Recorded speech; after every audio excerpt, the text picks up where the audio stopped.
Hello दोस्तों, जय माता दी। आज हम आप लोगों के लिए फिर से लेकर आए हैं मीराबाई की अनोखे प्रेम की कथा नंबर 25 मतलब अध्याय 25। आशा करती हूँ आप लोगों को बहुत अच्छी लगेगी। अगर अच्छी लगी तो लाइक शेयर ज़रूर करें, सब्सक्राइब ज़रूर करें, बेल आइकन ज़रूर दबाएँ जिससे आपको अगली कथाएँ सबसे पहले आपके पास आ जाएंगे। तो चलिए शुरू करते हैं। मेरता से गए पुरोहित जी के साथ चित्तौड़ के राजपुरोहित और उनकी पत्नी मीरा को देखने आए।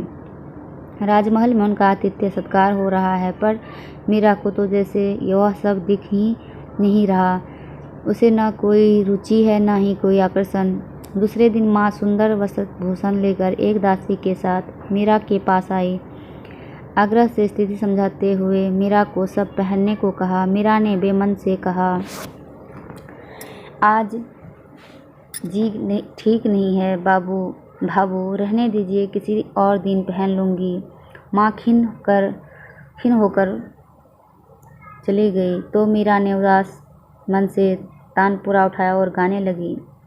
राम नाम मेरे मन बसियो, रसियो राम रिझाओ ए माय।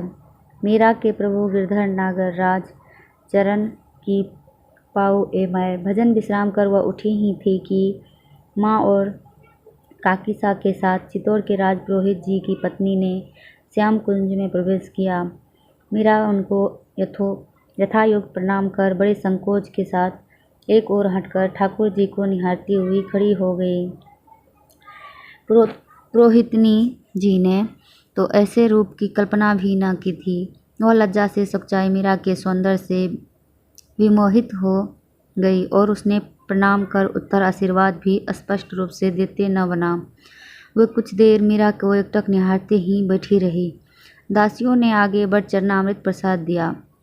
कुछ समय और यूं ही मंत्रमुग्ध बैठी फिर काकीसा के साथ चली गई।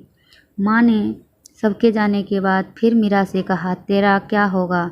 यह आशंका ही मुझे मारे डालती है। अरे विनोद में कहे हुए भगवान से विवाह करने की बात से क्या जगत का व्यवहार चलेगा? साधु संग ने तो मेरी कोमलांगी बेटी को बैरागन ही बना दिया है। मैं अब किससे जाकर बेटी के सुख की भिक्षा मांगूं? माँ, आप क्यों दुखी होती हो? सब अपने भाग्य का लिखा ही पाते हैं। यदि मेरे भाग्य में दुख लिखा है तो क्या आप रो रो कर उसे सुख में पलट सकती है? तब जो हो रहा है उसी में संतोष मानिए। मुझे बात समझ में नहीं आती भाभू, जो जन्मा है वह मरेगा ही। यह बात तो आप अच्छी तरह जानती है। फिर जब आपकी पुत्री को अविनाशी पति मिला है तो आप क्यों दुख मना रही है? आपकी बेटी जैसी भाग्यशालिनी और कौन है जिसका सुहाग अमर है? वीर कुंवरी जी की एक बार फिर मीरा के तर्क के आगे चुप होकर चली गई। मीरा श्याम कुंज में अकेली रह गई। आजकल दासियों को भी कामों की शिक्षा दी जा रही है, क्योंकि उन्हें भी मीरा के साथ चित्तौड़ जाना है। मीरा ने एकांत पा फिर आर्त मन से प्रार्थना आरंभ की। सुनो दयाल हमारी अर्जी, भवसागर में बही जात हूँ, काढ़ो तो थारी मर्जी।